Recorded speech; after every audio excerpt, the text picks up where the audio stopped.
사회복지 실천론 11주차 1차시 시간입니다.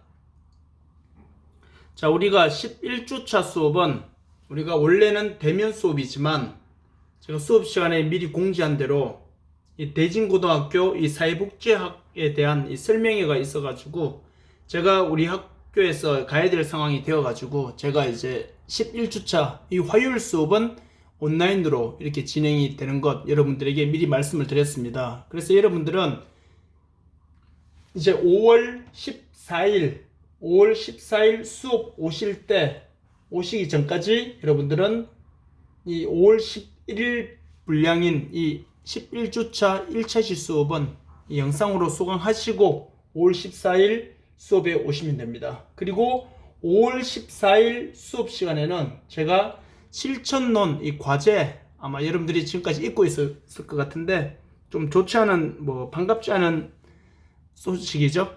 그래서 여러분들에게 이 5월 14일 날 제가 과제를 내드리고 12, 13, 14, 15 우리가 이제 기말고사 시험을 치는 날까지 아마 대충 한 달 정도 과제할 수 있는 시간이 있을 것 같습니다. 그래서 과제는 그렇게 어렵게 까다롭게 내지는 않을 테니까 여러분들이 이 5월 14일 날 과제에 대해서 제가 공지해드리고 설명드리고 그리고 이 자료실에 과제하는 작성 요령 방법에 대해서도 올려놓도록 하겠습니다. 자, 그러면은 이 5월 11일 우리가 11주차 1차시 수업 내용 이제 시작하도록 하겠습니다.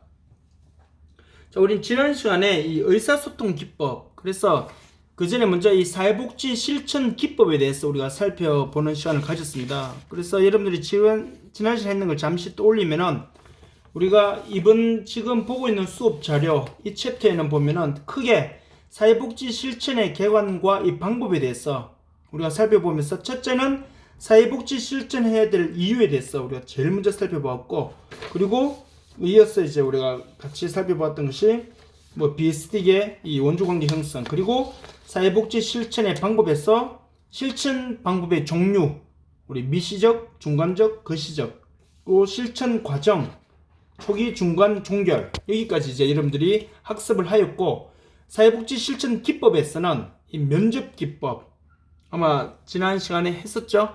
이 면접 기법에서는 여러분들이 제가 같이 견주했던 것이 질문지 기법이었습니다. 그래서 면접법에서 우리가 가질 수 있는 장점과 단점, 물론 실천 기술론 가면은 좀 더 구체적으로 배우시겠지만 여기서는 말 그대로 이론이고요.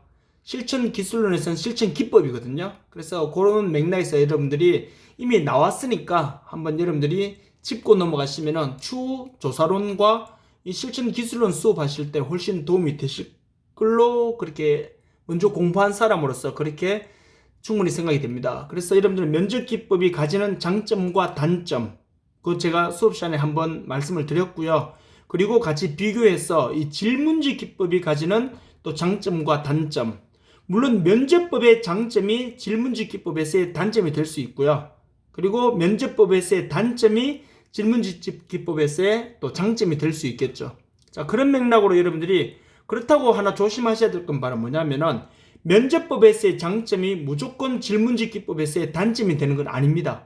그래서 그런 특색을 여러분들이 좀 구분하셔가지고 좀 알아놓으시면 훨씬 공부하시는 데 도움이 되실 것 같습니다. 자, 그래서 여기까지 우리가 학습을 하였고, 이제 의사소통 기법에서 비언어적 의사소통 이것도 했었죠. 그래서 비언어적 의사소통에서도 이미 여러분들이 나중에 지금 우리가 수업 듣는 아마 이 실천론, 사회복지 실천론 우리가 비반인데 아마 사법과 학생들이 지금 비반으로 지금 많이 아마 금요일날 다른 수업 이렇게 시간표를 짜다 보면은 그렇게 의료사회복지인가? 의료 관련된 그 과목을 듣는 학생이 제법 있는 것 같더라고요. 그래서 이렇게 들었는 것 같은데 지금 제가 알기로는 아마 A반에 이 심리학과 학생들하고 탁 학생들 들어가 있는 걸로 제가 알고 있어요. 그렇기 때문에 여러분들이 혹시나 이 심리학과 학생들하고 특히 행정학과 학생들, 탁과 학생들이 우리 사회복지학과 과목 굉장히 많이 듣거든요. 어쩌면 굉장히 현명한 선택이라 볼 수 있죠. 자기 전공하면서 사회복지 전공 17과목, 필수 과목 10개, 그리고 아마 작년 기준이었으면 13과목, 14과목이잖아요. 그쵸?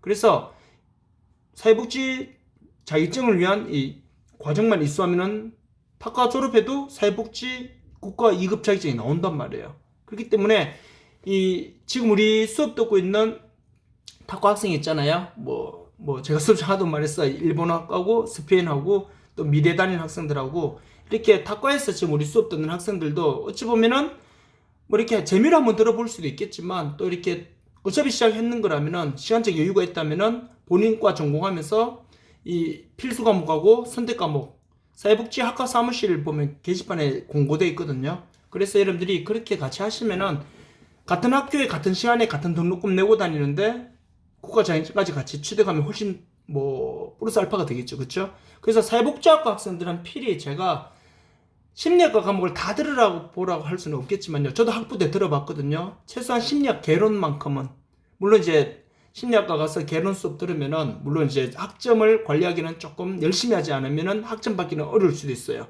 잘못하다가 C학점 받을 수도 있거든요. 그런데 코로나 때문에 지금 아직까지는 우리가 뭐랄까요, 이 절대평가할 가능성이 높기 때문에 그러면 B는 받을 수 있단 말이에요. 만약에 내가 올인을 하지 못한다 하더라도. 그래서 여러분들이 심리학과 관련된 과목을 조금 들어보는 것도 훨씬 사회복지 나중에 상담을 할 때 굉장히 도움이 많이 되실 거예요 아마. 자, 그래서 보시면요, 앞선 수업 시간에 제가 말씀드렸듯이 의사소통에서 이 언어가 차지하는 비율은 생각보다 우리가 그렇게 많지는 않아요. 그래서 이 표정과 이 워크의 시선, 그리고 얼굴 뭐 태도와 그리고 말 억양, 그리고 이 기타 관련된 많은 이러한 것들이, 즉 비언어적 이 방법들이 의사가 더 많이 비율을 차지한다는 거, 그건 제가 수업 시간에 말씀드렸고요. 그래서 이제는 이 언어적 의사소통 방법인데, 이 언어적 의사소통은 말 그대로 언어입니다. 우리가 말을 통해서 서로 이제 이렇게 대화를 할 때 서로 얼마만큼 그것이 비율을 차지하느냐, 그런 맥락인데, 보시면은 언어적 의사소통의 대표적인 기법이 이제 여러 가지가 있어요. 물론 제가 여기서 촉진 기법, 경청 기법, 그리고 뭐 침묵 기법, 질문지 기법 이렇게 해놨는데 사실 이거 말고도 더 많이 있거든요. 근데 우리 사회복지학과에서는 말 그대로 이 상담이 주 메인이 아니잖아요. 그러다 보니까 제가 누누이 말씀드린 게 심리학과 수업을 한번 들어보시면은 나중에 지금 2학년이시기 때문에 2학년 2학기나 아마 매 학기에 한 과목 정도씩만 들어봐도 복수 전공이나 뭐 이렇게 하려면은 또 부담이 될 수 있으니까 또 뭐 수업 시간표도 또 짜는데도 많이 어려움이 있을 수도 있고요. 그래서 한 학기에 한 과목 정도만 뭐 이렇게 조금 자기가 공부할 때 조금 더 뭐랄까요, 고생은 해야 되겠죠. 대신에 남는 거는 그만큼 더 있기 때문에 여러분들이 필히 한번 그렇게 해보시면 좋을 것 같아요. 자, 그래서요, 이 언어적 의사소통 방법은 촉진, 경청, 침묵, 질문 기법 외에도 더 있지만 가장 대표적인 것이 이 네 가지예요. 그래서 여러분들 이 맥락에서 이제 한번 보시면 되는데, 첫 번째 한번 보세요. 먼저 촉진 기법입니다. 자, 촉진 기법은 말 그대로, 자, 이 사전적인 용어부터 먼저 보시면요, 클라이언트가 적극적으로 말할 수 있게 하는 기법이라고 이렇게 표현되어 있어요. 클라이언트가 적극적으로 말할 수 있게 하는 기법이라는 이 표현이 바로 뭐냐면은, 말 그대로 제가 수업 시간에 계속 강조했잖아요. 클라이언트는 일단 자신은 욕구가 결핍되어서 결핍된 그 욕구 때문에 일상적인 생활을 할 수 없는 상황에 처한 사람을 우리가 클라이언트라 부른단 말이에요. 그 결핍된 욕구가 심리적인 문제가 될 수도 있고 현물적인 문제가 될 수도 있단 말이에요. 그래서 우리가 뭐 경제적인 문제가 되거나 아니면 기타 등등의 문제라면은, 서비스적인 문제라면은 우리가 그것을 자원을 연결해서 사회적 자원을 통해서 채워줄 수 있고, 그리고 심리적인 문제라면은 그거는 상담을 통해서, 또 이 간단한 상담이 아니라 진짜 조금 예민하고 또 조금 전문적인 그런 스킬을 요구하는 거라면은 또 관련 기관으로 의뢰할 수도 있겠죠. 그렇기 때문에 그러한 것을 이제 해야 되는데, 그러기 위해서는 클라이언트는 제가 항상 강조했는 것처럼 굉장히 소극적이란 말이에요. 사람은 능동적으로 이렇게 활동해야 될 필요가 있는데 굉장히 소극적인 상태에서 자신의 의사표현도 제대로 안 될 수 있단 말이에요.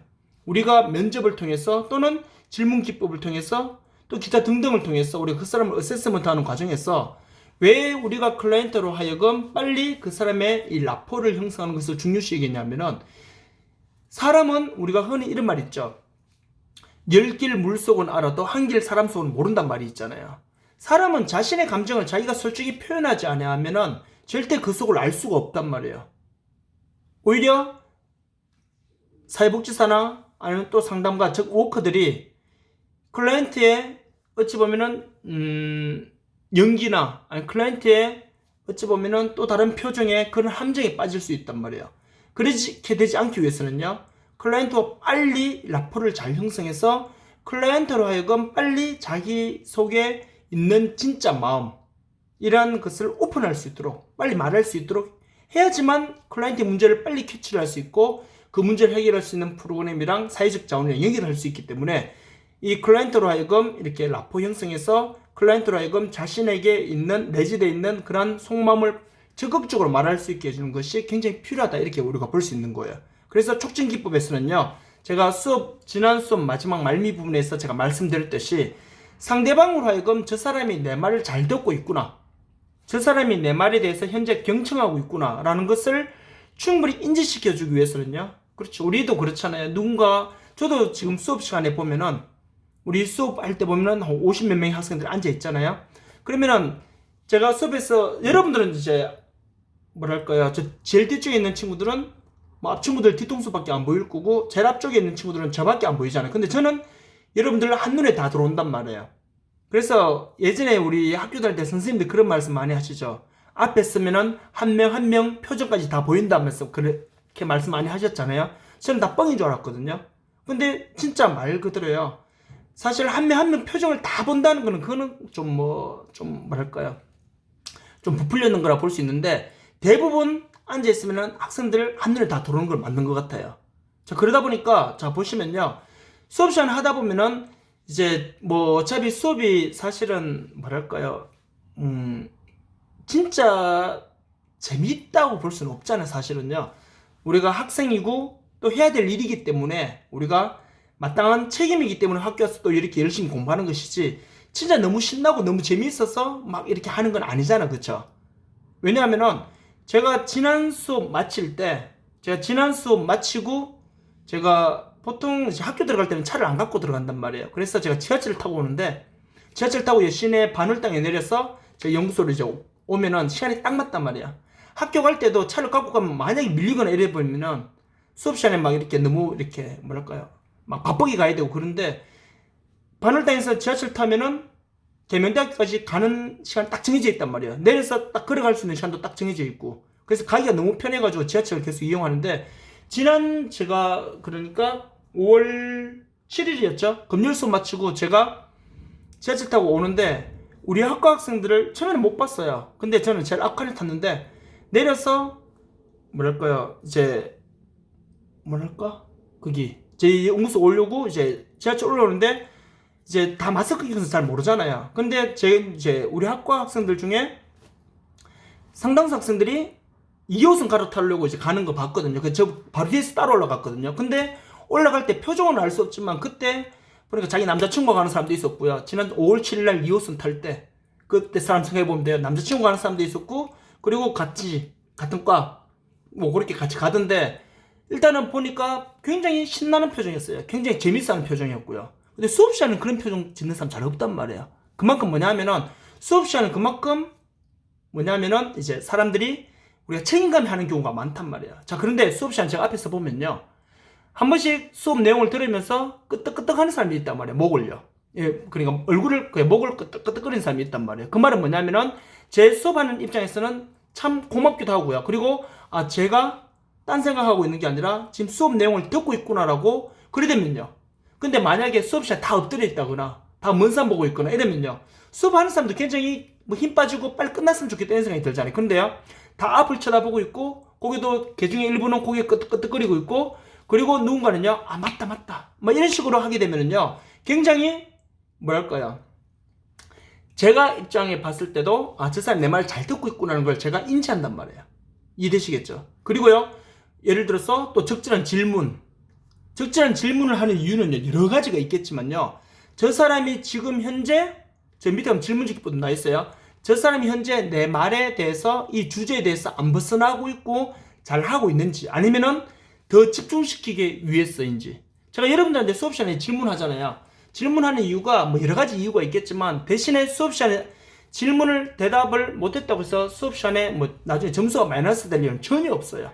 대신 제가 이거 맞추면 뭐 중간고사 1점 플러스 해드릴게요 이랬을 때 맞추는 학생들은 플러스 점수는 당연히 드리죠 제가. 자 근데 질문하는 이유는 첫째, 누구한테 어떤 질문을 할지 모르잖아요. 물론 앞에 있는 사람들이 질문을 많이 받긴 하지만 질문을 자기한테 언제 날라올지 모르니까 자꾸 딴 생각하고 있으면은 불안하잖아요, 학생들 입장에서는. 그래서 일단 수업에 참여시키기 위한 하나의 의도도 되고요. 그리고요, 학생들로 하여금 그쵸, 이 수업에 적극적으로 참여할 수 있고, 그리고 이 주제에서 벗어난 생각을 안 했으면 하는 생각으로 질문을 던지는 거예요, 수업 시간에요. 자, 그렇기 때문에 이 워크도요, 이 클라이언트로 하여금 대답을 적극적으로 클라이언트가 자기 속마음을 잘 말해줄 수 있도록 하기 위해서는 클라이언트가 이런 마음이 들게 해줘야 한단 말이에요. 아, 저 상담가가, 저 사회복지사가 지금 내 말을 잘 듣고 있구나.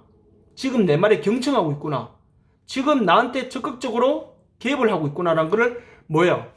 행동을 보여줘야 한단 말이에요. 지금 비언어적 의사소통이잖아요. 지금 비언어적 의사소통 단계이기 때문에 이거는 말로 보여주는 게 아니라 행동으로 보여준단 말이에요. 그래서 한 번씩 고개를 끄덕거려 준다거나 맞장구를 쳐준다거나 이 지금 상담과 관련된 주제와 관련된 내용에 적절한 질문을 해준다거나 이런 경우가 있게 되면은 훨씬 더 클라이언트와 이 워크 간에 이 뭐랄까요, 이 숨겨진 이 라포가 훨씬 더 잘 형성이 될 수 있겠죠. 자, 근데 밑에 보시면은 하지만 필요 이상으로 많이 하게 되면요, 필요 이상으로 많이 하게 되면은 오히려 역효과가 나타난다. 뭐 맞잖아요.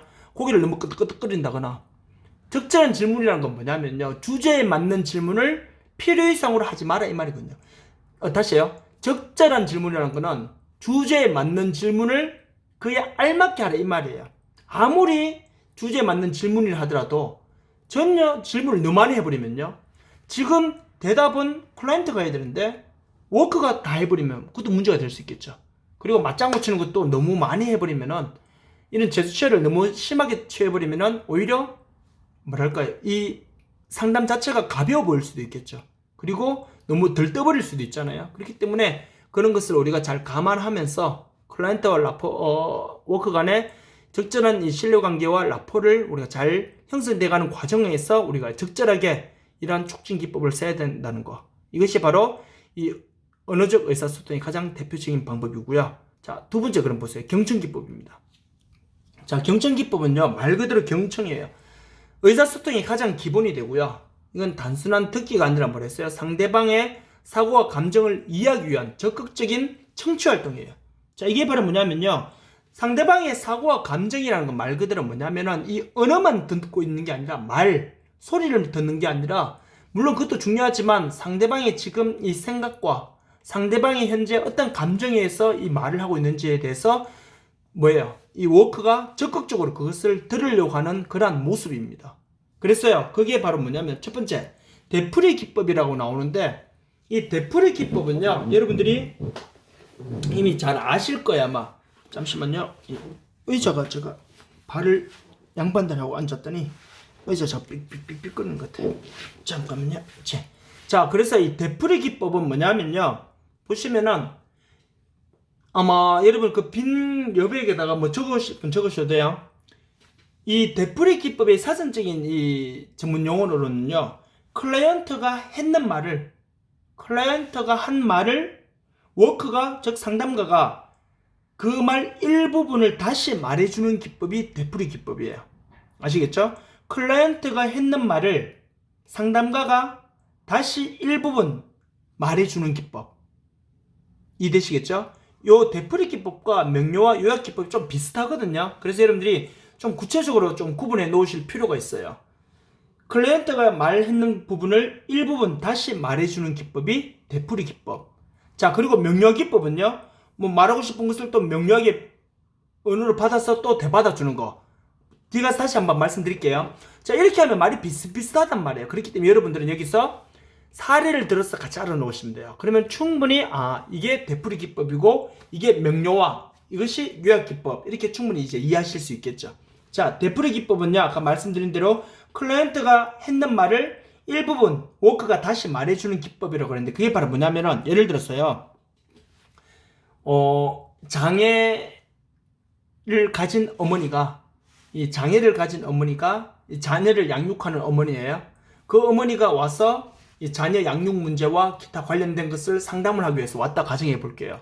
그러면은 이 어머니가요, 처음 오면 제가 말씀드렸잖아요. 자신의 핸디캡을 다 오픈하기가 쉽진 않다고요.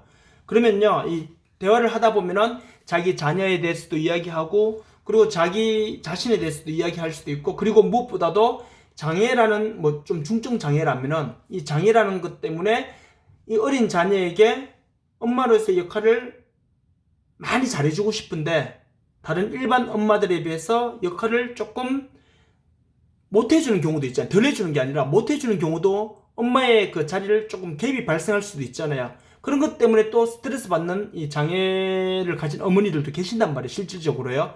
그래서 자, 만약 그런 어머니를 상담할 때 이 상담 어머니가요, 예를 들어서 이 장애 어머니가 말씀하실 때, 아, 제가 이런 장애, 비록 장애가 있었지만 우리 애가 학교 생활도 너무 열심히 잘한다라고, 엄마가 잘 챙겨주지도 못하는데 학교에서 공부도 열심히 잘하고, 그리고 이번에 반에서 반장도 되었어요. 이렇게 말을 이제 할 거 아니에요. 이렇게 말했을 때 바로 이 되풀이 기법은 바로 뭐냐면은 이 상담가가, 아, 아이가 이번에 반에서 반장이 되었다고요? 이렇게 물어보는 거예요. 이게 바로 뭐냐면은 이건 진짜 몰라서 묻는 게 아니라 뭐였어요? 아, 아이가 이번에 반에서 반장이 되었다고요? 이건 바로 뭐냐면은 클라이언트가 말했잖아요.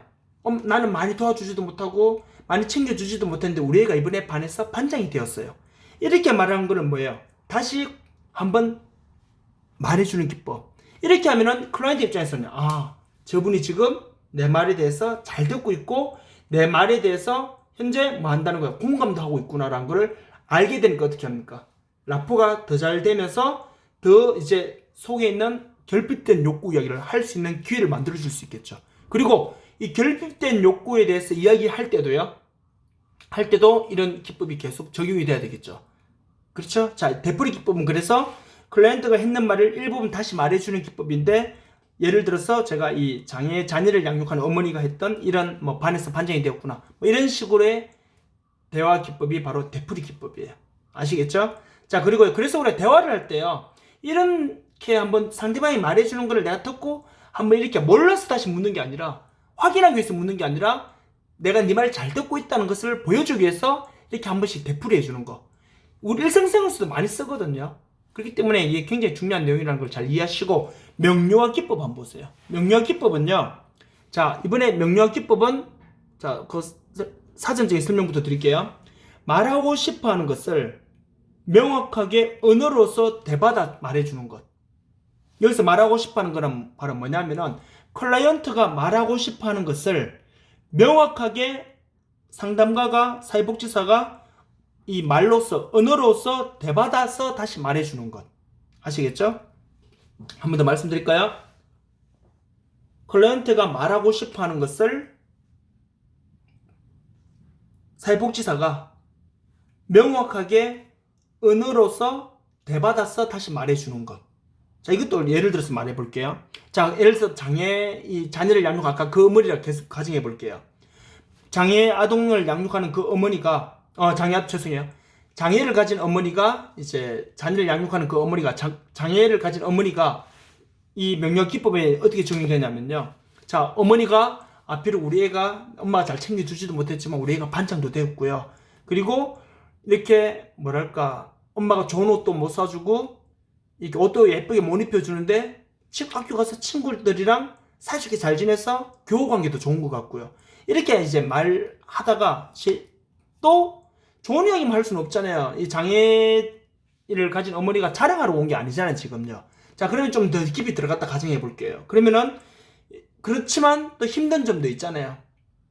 예를 들어서 아이 학교 운동회를 가야 되는데 내가 가진 이 장애 때문에 운동회를 가더라도 아이를 손잡고 같이 달릴 수도 없고, 그리고 맛있는 음식도 해가서 아이랑 같이 먹고 싶은데 이 휠체어를 타야 되기 때문에 이 접근성도 조금 많이 어려움이 있고, 그리고 이제 애 아빠가 일은 하고 있지만 요즘 경기가 안 좋아서 소득이 그렇게 높지는 않은데 엄마인 자신이 같이 맞벌이를 열심히 일을 하면은 소득이 더 나아질 수는 있는데, 장애라는 것 때문에 어디 나가서 일하려니까 일하기도 쉽지도 않고, 그래서 지금 뭐랄까 이 경제적으로도 좀 힘들고 이런 말을 하게 되면요, 이런 상황이 올 수도 있잖아요. 이런 대화가 오갈 수도 있잖아요. 이럴 때 이 사회복지사가 말해주는 거예요. 바로 뭐냐면은, 지금 이 장애를 가진 이 어머니가 하고 싶은 말은 바로 뭐냐면은, 그래서 자기가 애한테도 다 해줄 수 없고 나가서 일해서 돈도 벌을 수도 없고 이런 상황이기 때문에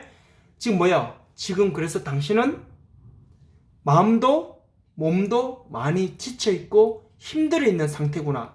이 말을 지금 클라이언트가 자기 입으로 안 했지만 지금 그 상황을 지금 설명하고 있잖아요. 그래서 사회복지사가 이 상황에서 어떻게 말해주는 거냐면, 명료기법은요, 지금 어머니는 몸과 마음이 그래서 많이 지쳐 있겠네요. 이렇게 말해주는 겁니다. 이해되시겠어요?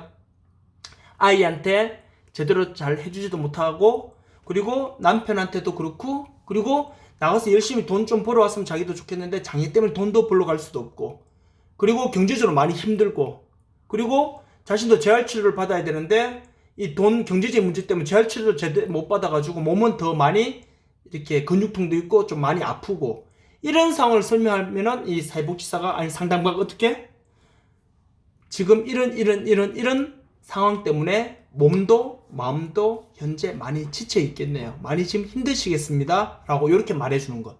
이것이 바로 뭐다? 이게 명료화 기법이에요. 아시겠죠? 클라이언트 지금 진짜 말하고 싶은 건 뭐예요? 내 지금 너무 힘들다. 몸도 힘들고 마음도 힘들고 지금 너무 힘들다. 이 말이 하고 싶어 하잖아요. 이 말을 어떻게 해요? 그렇죠. 여러 가지 지금 풀어서 말해준 거잖아요, 지금요.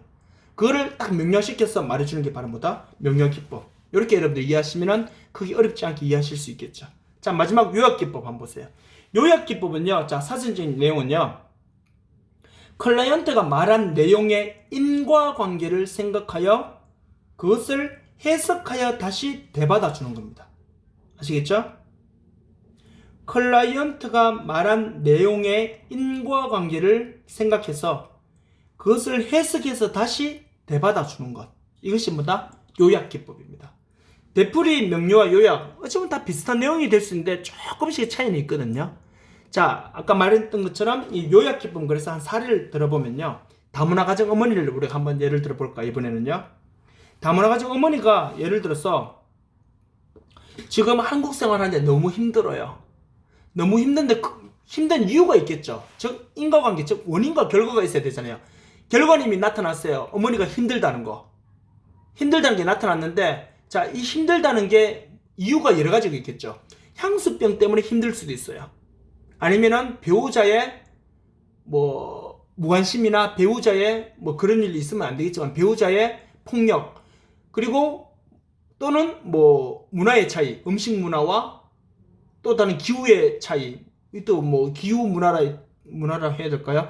이런, 지금 예를 들어서 많이 힘들어하는 이런 결과에 대한 원인은 여러 가지가 있을 수 있잖아요. 다문화 가정 어머니 입장에서는요. 다문화 가정 아버지도 마찬가지겠죠. 그래서 일단은 보시면요, 말한 내용의 인과관계, 즉 어머니가 그래서 나는 지금 여기 왔을 때, 첫째, 사람이 제일 힘들 때가 언제냐면요, 자신의 감정을 말로 표현을 해야 되는데, 자신의 감정을 말로 표현을 해야 되는데 이 언어가 안 될 때 엄청나게 속상하단 말이에요. 엄청난 스트레스를 받을 수 있단 말이에요. 그쵸? 그래서 여러분들도 나중에 지금 코로나 때문에 지금 이 수업 듣는 이제 대부분 2학년 학생들은 1학년 때도 특별한 뭐 MT나 개강 파트나 기타 등등등등 그런 걸 못했잖아요. 그쵸? 그래서 근데 동아리 활동은 조금씩 하고는 있는 것 같더라고요. 제가 지금 우리 학교 홍보 영상 지금 대진고등학교 갈 때 필요해가지고 우리 학과에서 동아리 활동했는 거 그거 이렇게 영상으로 했는 거 제가 한번 다 모았거든 지금요. 그게 보니까 여러 동아리가 나오던데, 뭐 여러 동아리 다 소중하고 다 귀중하죠. 근데 제 사람인지라 제가 더넷솔에서 옛날에 있었고 제 학부 때, 그러니까 여러분들이 제가 더넷솔 있을 때니까 참 오래전이었죠. 여러분들이 초등학생이었나? 뭐 그전 아니구나. 초등학생도 훨씬 전이었겠구나. 자, 근데 그때 더넷솔이 있었단 말이에요. 근데 지금 보니까 지금 제 수업 듣는 학생들도 보니까 더넷솔에서 지금 활동하는 친구들이 지금 있더라고. 보니까 제 사진도 보고 봤거든요. 자, 근데 보세요. 만약에 예를 들었어요. 지금 여러분들이 아까 전에 제가 말씀드린 것처럼요, 지금 여러분들 입장에서는 이제 대학 생활이 지금 많이 힘들단 말이에요. 수업하는 거 힘든 거는 일단 있을 수는 있겠죠? 온라인 수업 하는 것도 있겠지만요. 자, 근데 만약에 여러분들 지금 어학연수 이런 거 하는 것도 쉽지 않잖아. 외국 가는 것 자체가 너무 힘드니까 지금은요. 근데 예전에 저희 때는 그런 거 쉽게 다녔단 말이에요. 그때 외국 갔을 때 이 언어가, 이 회화가 제대로 안 되니까 굉장히 자기 자신의 감정을 표현하는데 많은 어려움이 있었단 말이에요. 그런데 잠깐 다녀오는 어학연수도 그렇게 힘들다면요. 한국에 와서 사시는 이 다문화 가정 어머니나 아버지들 같은 경우는 더 힘든 거를 경험하시겠죠. 그렇기 때문에 결국 뭐냐면은, 자, 보세요. 아까 전에 제가 말씀드렸던 거, 요약기법. 지금 삶이 너무 어렵고 힘들다는 이 결과는 나왔는데, 원인은요, 남편의 폭력도 아니에요. 배우자의 폭력도 아니고, 그리고 향수병도 아니에요. 자녀가 왕따 당하는 것도 아니에요. 알고 보니까 뭐냐면은, 이 어머니는 이 언어 문제와 음식 문화, 그리고 일상생활 문화가 이것 때문에 지금 많이 힘드신 거예요. 그래서 이 말한 내용의 인과관계를 생각해서 다시 해석해서 대받아 주는 거, 이게 바로 뭐냐면은 이렇게 말하는 거예요. 그 클라이언트에게 지금 그래서 당신은 이 언어와 그리고 이 한국 음식 문화, 맵고 그리고 좀 짜다면 또 짤 수도 있죠. 맵고 짠 이런 음식 문화 때문에 지금 한국 생활에 계속 적응하는데 많은 어려움이 있겠네요 라고 이렇게 말해주는 것. 이것이 바로 뭐다? 요약기법입니다. 명료기법하고 되풀이기법 조금씩 차이가 있죠. 그쵸? 그래서 요약기법은 클라이언트가 말했는 것과 지금 클라이언트가 발생된 그 어려움이랑 뭐예요? 인과관계를 말해서 다시 말해주는 겁니다. 자, 결국 되풀이기법과 명료기법과 요약기법 이 세 가지는 결국 뭐예요? 그쵸? 결국 경청하는 기법입니다. 상대방의 말을 내가 지금 현재 뭐예요? 네 말을 잘 듣고 있다. 그렇기 때문에 너는 내가 네 말을 적극적으로 청취하고 있으니까 너는 더 네 마음을 오픈해서 말 빨리 잘 해라. 이런 맥락이거든요. 그래서 되풀이 기법을 쓰든 명료한 기법을 쓰든 요약 기법을 쓰든 경청 기법에서 무조건 이 세 가지를 다 써야 된다는 건 아니에요. 요약 기법을 써야 될 때도 있고 되풀이 기법을 써야 될 때도 있고 물론 복합적으로 같이 써야 될 때도 있겠죠. 자, 그렇게 해서 여러분들이 되풀이 기법과 명료한 기법, 요약 기법 이렇게 이해하시면 될 것 같습니다. 자, 그리고요 이제 침묵 기법입니다. 자, 이건 뭐 용어가 어렵진 않은데 침묵 기법 말 그대로 입을 닫아주는 거예요. 자, 침묵 기법은 뭐냐면요. 자, 사전적인 내용부터 볼까요? 클라이언트가 말하지 않을 때, 어떤 이유에 의해서 말을 잠시 멈추었을 때, 다시 시작할 때까지 조용히 기다리는 거라고 했는데, 자, 결국 뭐냐면요. 클라이언트가 말하지 않을 때는 분명히 이유가 있단 말이에요.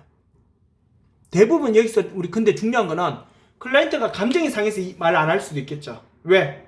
워커가, 즉 상담가가 자기 말을 잘 안 듣고 있다는 것을 느꼈다거나 상담가가 너무 틱틱거린다거나 뭐 그럴 일은 없겠지만 상담가가 경청을 하지 않고 있다거나 뭐 이런 것을 클라이언트가 그런 감정을 느끼게 되면은 당연히 말 안 하겠죠. 근데 그럴 때 침묵 기법을 쓰라는 게 아니라 그럴 때는요.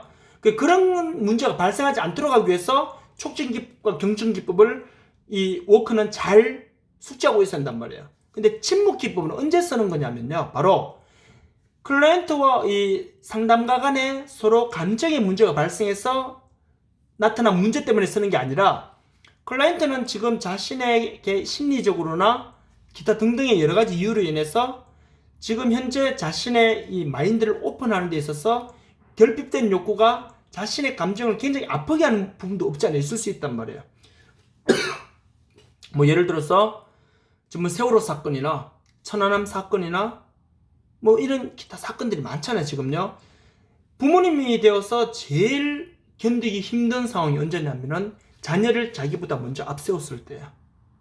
자녀가 뜻하지 않은 사고나 또는 이제 질병이나 기타 등등의 이유로 인해서 부모님보다 먼저 앞을 갔을 때, 그때 이 부모님들은 제일 견딜 수가 없대요. 지금 우리가 가족복지 논문에서 여러 가지 우리가 제 연구소에서 보면은 뭐 부도가 났거나 또 기타 등등 이런 걸 다 이겨낼 수 있고 다 이게 넘어갈 수가 있대요. 근데 자녀를 앞세웠을 때는 다른 무엇과도 바꿀 수가 없대요. 그렇기 때문에 뭐 문제가 굉장히 크죠. 자, 그래서 이 자녀가 예를 들어서 아프다거나 또는 자녀가 현재 뭐 굉장히 지금 뭐랄까요, 뭐 일탈을 했다거나 이런 문제가 있을 때도 클라이언트는 그런 문제가 있는 클라이언트라더라도 부모님 입장에서 굉장히 속상하고 마음이 아프잖아요. 자, 그렇기 때문에 이런 경우에 특히 자녀 문제가 이제 결부되거나 또 뭐 그 문제가 아니더라도 클라이언트가 감정적으로 굉장히 지금 많이 아픈 그런 대화를 할 때 클라이언트가 감정이 북받쳐서 어떻게 합니까? 감정이 올라와서 말을 울먹이면서 스탑할 때도 있겠죠. 그럴 때 클라이언트의 감정을 뭐예요? 스스로 추스리고 다시 말할 수 있는 시간을 주는 거예요. 그런데 이 사회복지사가 아니면 상담가가 그걸 참지를 못하고 어떻게 해요?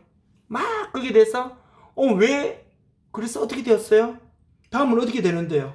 막 감정이 북받쳐서 울먹이고 있는데 다음은요 빨리요. 그래서 어떻게 됐는데요? 이렇게 하면 오히려 어떻게 됩니까? 단절돼 버리겠죠. 그래서 클라이언트는 죄송해요. 클라이언트가 자신의 감정을 추스르고 다시 말할 수 있도록 잠시 시간을 주는 것, 이것이 침묵 기법입니다. 그런데 한참까지 아니더라도 일정 시간 동안 클라이언트가 자기 감정을 추스리고 선뜻 다시 말하려면 어떻게 될까요? 그것도 클라이언트 입장에서 좀 서먹할 수도 있단 말이에요. 그럴 때는요, 일정 시점이 지나고 클라이언트의 표정과 상황을 보면은 대충 짐작할 수 있잖아요. 그래 됐을 때는 클라이언트가 어떤 시점에서 말을 딱 멈췄는지 그걸 기억하고 있어야 돼요. 그리고 나서요, 다시 말할 수 있는 상황이 됐을 것 같은 상황이 되면요, 클라이언트가 마지막으로 이제 멈췄던 그 부분을 다시 이야기해 주면서 어떻게 합니까? 대화가 다시 시작될 수 있도록 해줘야 되겠죠. 그 역할도 바로 침묵 기법에 같이 들어간다는 거 꼭 기억하시고요. 자, 이제 마지막 질문 기법 보세요. 질문 기법은요, 클라이언트를 당연히 돕기 위한 거겠죠. 필요한 정보를 얻기 위해서. 이거는 당연히 앞에서 우리가 보았던 면접 기법과 똑같죠? 면접 기법에서도 우리가 면접 기법 할 때 우리가 기억나는 게 뭐가 있었죠? 면접을 하는 이유가 클라이언트에 대한 자료 수집이었고, 또 뭐 있었죠? 클라이언트에 또 정보도 줘야 된다는 거. 왜냐면 클라이언트는 정보에 대한 접근성이 떨어지잖아요. 그리고 이 클라이언트와 이 원조 가정 관계 속에서 장애가 뭐가 있는지 그런 걸 우리가 알아보는 게 바로 우리 면접 기법이었다면, 질문 기법도 거의 똑같아요. 클라이언트를 돕기 위해서, 필요한 정보를 얻기 위해서. 그쵸? 근데 여기서 질문 기법은요, 여러분들이 설문지를 돌리면서 하는 그런 질문 기법도 있지만요, 말 그대로 질문을 하면서 하는 거, 이거는요, 아시겠죠? 그래서 이 질문은 또 여러 가지가 있을 수 있어요. 개방적 질문과 폐쇄적 질문이 있다고, 요것만 좀 구분하시면 되는데, 설문지를 만들어서 돌리는 건 질문지 기법이고요, 여기서 말하는 질문 기법은 대화하면서 내가 물어보는 겁니다. 이건 질문지가 있는 게 아니겠죠? 그쵸? 그래서 여러분들이 면접 기법과 질문지 기법은 구분하시고요. 이 의사소통에서, 언어적 의사소통에서 나오는 기법에서 질문 기법은 물어보는 거, 그렇게 보시면 되겠죠. 그래서 개방 질문과 폐쇄적 질문이 있는데, 이것도 제가 나중에 이 대면 수업 시간에 좀 더 구체적으로 한번 말씀드리겠지만요, 제일 쉽게 표현하면 이거예요. 개방적 질문은요, 예를 좀 적어놓으세요. 주관식 질문입니다. 폐쇄적 질문은 객관식 질문이에요. 주관식 질문을 했을 때 장단점이 분명히 있어요. 즉 다른 말로 하면은 개방적 질문을 했을 때 장단점이 있고요, 폐쇄적 질문을 했을 때 장단점이 있어요. 자, 그거는 제가 또 나중에 수업 시간에, 대면 수업 시간에 다시 한번 더 말씀드릴 거예요. 그래서 가장 대표적인 거는 개방적 질문을, 주관식 질문을 하게 되면요, 클라이언트가 다양하게 대답할 수 있는 기회를 제공해 줄 수 있어요. 그리고 이 사회복지사가 생각하지도 못했던 그런 정보도 얻을 수 있다는 장점이 있어요. 단 너무 다양한 대답이 나와버리면요, 나중에 이 통계 처리하기가 너무 힘들다는 또 단점이 있을 수는 있고요. 폐쇄적 질문은 객관식 질문입니다. 그래서 객관식 질문은요, 클라이언트로 하여금 머뭇거리게, 다시 말하면은 너무 생각이 안 나거나 말하기가 힘들어서 대답하지 못하는 그런 부분을 최소화시킬 수 있어요. 그리고 폐쇄적 질문은요, 아무리 많은 사람에게 쓰더라도 통계 내거나 수치화시키는 게 굉장히 간단하게 할 수 있어요. 만약에 보기가 5가지, 계명대학교가 좋은 이유 5가지를 딱 주면요, 1000명한테 물어도 답은 5가지 안에서 밖에 안 나와요. 근데요, 이것을 주관식으로 물으면, 즉 개방적 질문을 물으면 또 너무 다양하니까 또 그런 장단점이 있겠죠. 자, 개방적 질문과 필수 질문 제가 다음에 한 번 더 설명드릴 거고요. 자, 이렇게 해서 여러분들이 언어적 의사소통은 촉진, 경청, 침묵, 질문 이렇게 네 가지가 있다는 거. 요거 여러분들이 좀 구분하셔가지고 특히 경청기법에서 또 세 가지 또 구분이 있었죠. 잘 좀 이해하시기 바랍니다. 자, 그리고 여러분들을 우리가 5월 11일 수업은 요걸로 이제 우리가 대체가 되고요. 5월 14일 수업은 제가 수업 자료를 2개를 더 올리겠습니다. 2개 더 올리는데 그걸로 수업이 원래 계획은 거기까지인데 수업 진도가 조금 더 잘 나가게 되면요. 제가 추가 자료 하나 더 마지막에 하나 더 보여드리고 그렇게 하도록 하겠습니다. 일단은 제가 여러분들은 요 영상 들으시고요. 5월 14일 수업 오실 때는 제가 다시 올려드리는 그 수업 자료를 갖고 수업에 오시면 됩니다. 자, 수고하셨고요. 코로나 조심하시고 5월 14일 날 대면 수업 시간에 뵙도록 하겠습니다. 수고하셨습니다.